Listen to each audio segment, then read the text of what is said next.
Hey guys, so I'm gonna restart this video because I was listening to it. I thought it was a great idea. As a child, Yeah. I truly adored my Don't interrupt me, bitch. As I said, we're gonna be reacting to a creepy pasta. Mwah! I love creepy pasta. This is 11 minutes long. A word spinner and brilliant storyteller whose words would paint avid images in your head, Really? which would stay imprinted in your mind forevermore. And since I'm flying around into your backyard with some cheese in my hand. Places and paradises, cityscapes and great lakes. Really? Animals with exotic names which exploded on the tongue like spices. If I try to remember his good stories and close my eyes, I can remember the ideas I heard from him better than most memories I saw with my own eyes, even ones from an age as young as that. That's how good he was. Now, Was he a robot? Was he a robot? I think that he had good stories. I inferred some were bad. He told me one to me once, but not so much of a story, but of a being. Hold on, guys. We're gonna take a breather for a minute. Let's give this guy a breather. Get my Xbox a breather. You deserve a break.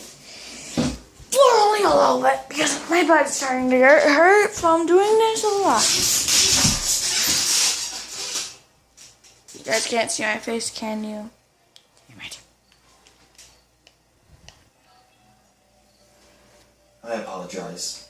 I'm not even half the storyteller my grandfather was. But here's the basic gist. He told me, where he usually did, in front of that grand fireplace, the only thing which made his little house beautiful. He lowered his voice to a sibilant whisper, like dead leaves blowing across the ground in winter, so my mother couldn't hear. She was never present when he told me his stories. She often stayed in the garden or chatted to the neighbours. My mom does all the time. He described how he once had a friend whose passion was for science of anatomy. He longed for a long time to discover the trick of life, and he intended to do this by combining creatures with before little success.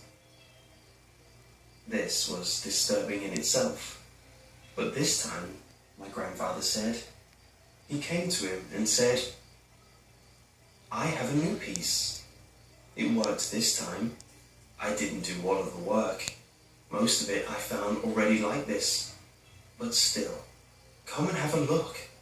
But mind yourself, it's rather offensive." Maybe the words of his friend were branded onto his brain like his description was to mine. His friend led him to a metal door, the only metal door in the facility. "You will understand why it's assigned to this room soon," he assured him. My grandfather described how he'd reached to open the handle, and his friend stilled his hand, and instead directed his eyes to a peek hole in the door. And this is what he saw. A being, not cowering, but in the middle of the room, awaiting a visitor with relish. It even seemed to be bouncing slightly, he'd said, staring into the distance and troubled.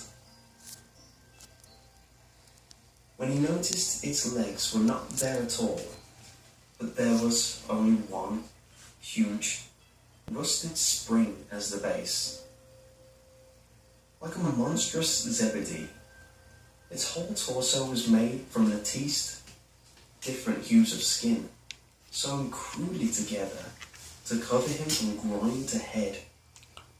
Its arms were springs, but less rusted and more slender, interlaced with what he perceived to be a network of nerves, all the way to the end of its fingers.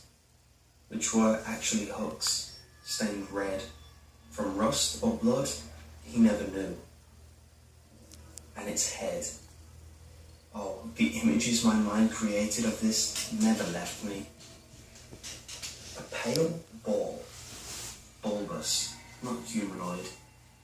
A long mouth stretching from where ears would be on a human.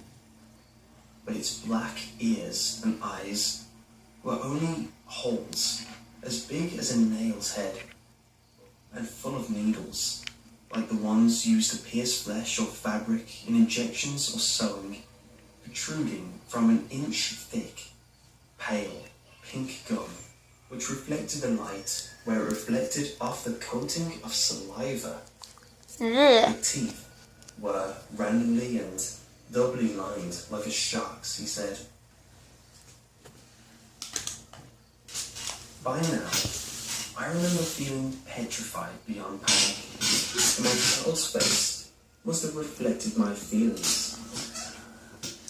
I now wondered why the dream was continued.